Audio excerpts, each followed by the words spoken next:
নমস্কার। কবিগুরু রবীন্দ্রনাথ ঠাকুরের লেখা কৃপণ। আমি ভিক্ষা করে ফিরতেছিলেম গ্রামের পথে পথে, তুমি তখন চলেছিলে তোমার স্বর্ণরথে। অপূর্ব এক স্বপ্ন সম লাগতেছিল চক্ষে মম। কি বিচিত্র শোভা তোমার, কি বিচিত্র সাজ। আমি মনে ভাবতেছিলাম, এ কোন মহারাজ। আজি শুভক্ষণে রাত পোহালো, ভেবেছিলেম তবে আজ আমারে দাঁড়ে দাঁড়ে ফিরতে নাহি হবে।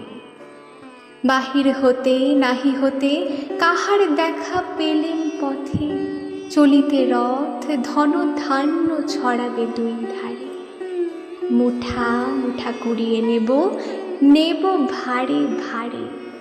দেখি সহসা রথ থেমে গেল আমার কাছে এসে। আমার মুখপানে চেয়ে নামলে তুমি হেসে। দেখে মুখের প্রসন্নতা জুড়িয়ে গেল সকল ব্যথা।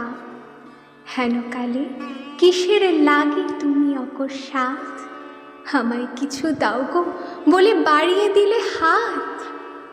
মরি হে কি কথা রাজাধিরাজ, আমায় দাও গো কিছু।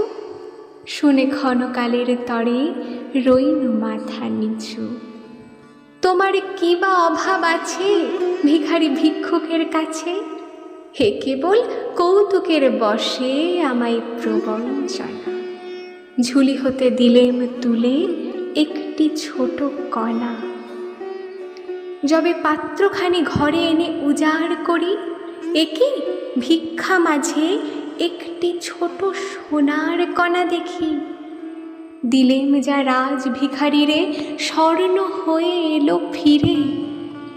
তখন কাঁদি চোখের জলে দুটি নয়ন ভরে। তোমায় কেন দিইনি আমার সকল শূন্য করে, তোমায় কেন দিইনি আমার সকল শূন্য করে।